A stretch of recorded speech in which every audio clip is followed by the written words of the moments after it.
Hey guys, and welcome to my recap video of 2017 games, as well as some games I'm looking forward to in 2018. First one was Tokyo Dark. You might not have heard of this. This is an adventure side-scrolling point-and-click. It's anime themed.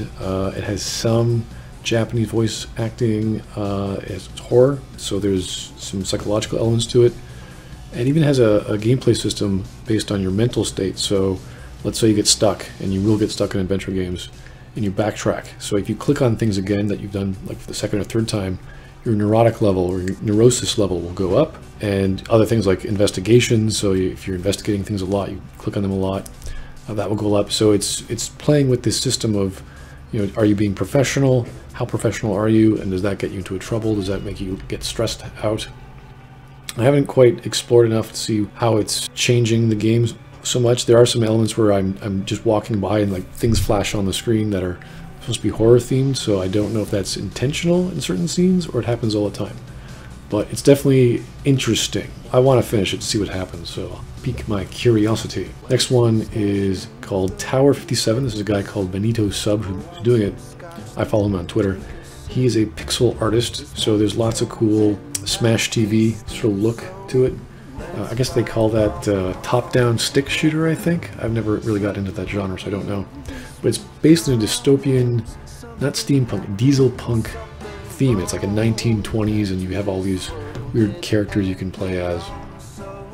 And it's just fun. It's just a fun, quirky, hard, shooting, puzzly-ish top-down side-scroller. So I took a break from my normal story-heavy games to play that. And it's pretty cool.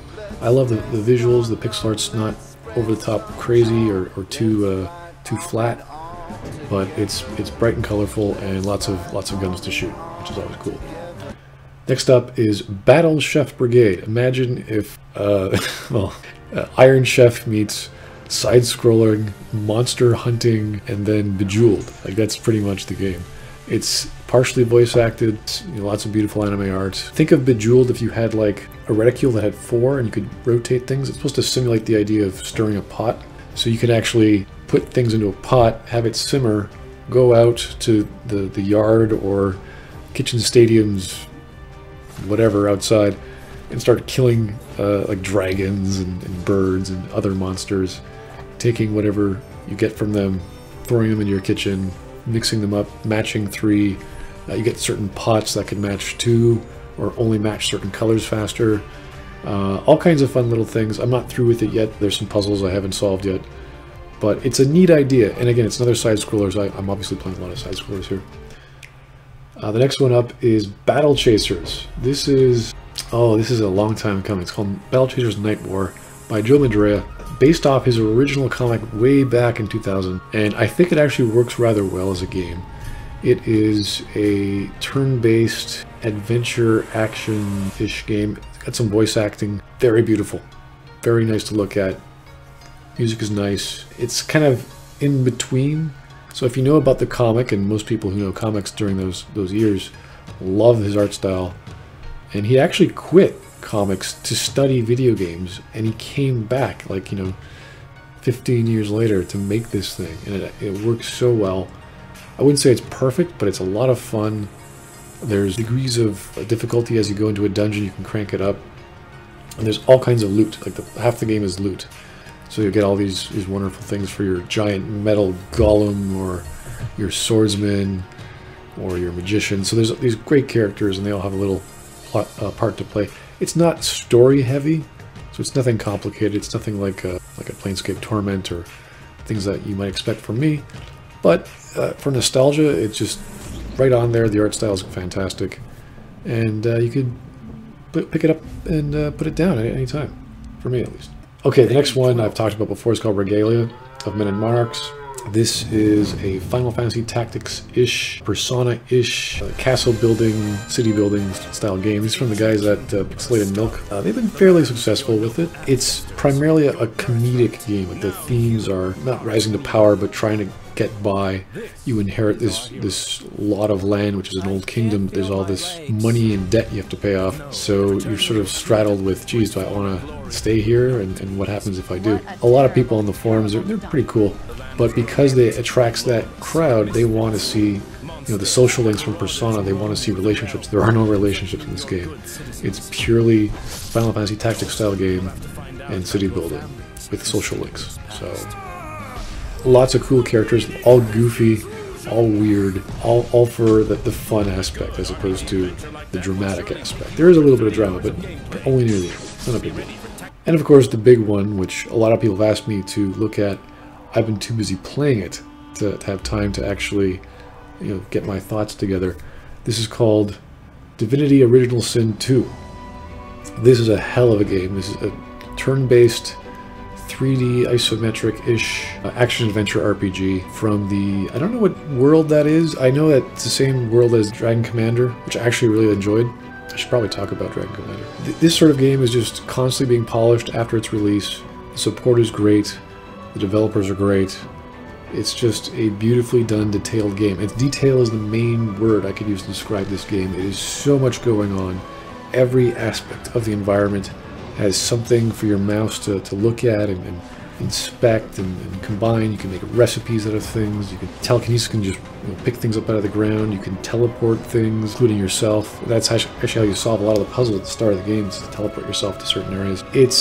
The story is strange, but it deals a lot with the concept of becoming a deity, or what is the process, what's the history of the deities, how do you get to know them, and what do you ultimately want to do with them once you get to that level of power. So it takes the classic idea of being an RPG where you become this, you know, ridiculously strong character, and the whole point is to become a god. These are all games that I helped kickstart, by the way. That's why I know of them, and that's why I played them and made sure they were cool.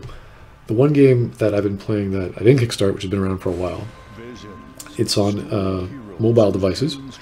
I play it on the Nox emulator now. It's called Final Fantasy Brave Exvius.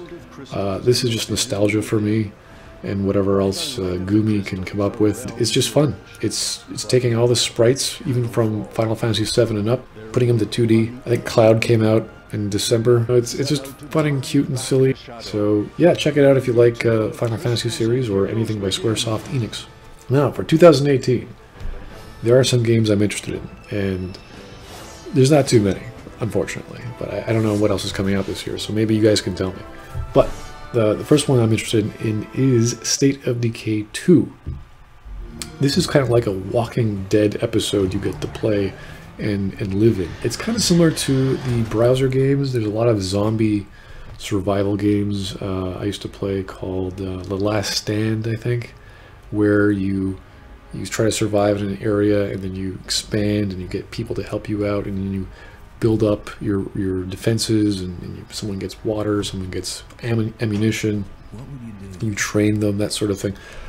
This is a 3D AAA budget title of that 2D experience, so that's just the kind of thing I like. It's kind of reminiscent of Fallout 4 at least, when you start doing your own building. I like that sort of post-apocalyptic genre, the need for survival, doing little things. Everyone's grimy and trying to get together and survive and make a life.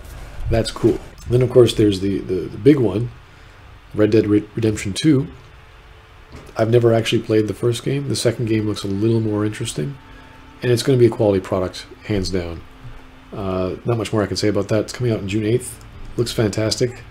Trailer's amazing. Probably going to be pushed back even further. Might see it 2019. Who knows? And of course, I have to mention this, Pillars of Eternity 2 by Obsidian. I was not a huge fan of the first game, even though I helped kickstart it and played through it and went through it. I really like Obsidian. Their updates, their team. I mean, talking like there's Josh Sawyer, who's always communicating on Twitter. There's Tim Kaine, we never get to see too much of, but he's behind there. Chris Jones. I'm trying to think of other guys. Avalon isn't there anymore. It just looks like a fantastic game in terms of gameplay. In terms of story, that's another. There's an argument to be had there. I never enjoyed the story from the first game. It just fell very flat for me. It felt like they were just making a game for the sake of making one, as opposed to telling a really interesting story. But these guys do it for a living, so it looks beautiful. They've got over 100 different classes or subclasses that you get when you start making your characters and combining things. It looks fantastic. I could say the gameplay. Now, there are games I'm a little skeptical of. And the first one you already know is our dear friend Hideo. Whatever Death Stranding is, I don't know. I'm very curious if there are videos out there. I want to see them and hopefully make sense of them. Hopefully it won't be too confusing. And let's just hope there's no giant robots this time. And then there's Detroit Become Human. This is, of course, the David Cage next game. He's the guy who did, was it Beyond Two Souls and the Shaun Screamer. I'm afraid that's not possible. Always highly skeptical of Mr. Cage. Yeah, hope you guys can give me some insight into that, because I don't know. Anyway, those were my picks from 2017. Keep me up to date on anything coming out that might catch your eye, that you think has a great story, some really good voice acting, really good RPG experience. Please do leave it in the comments or tell me throughout the year. I'd really appreciate that. Thank you very much for your time.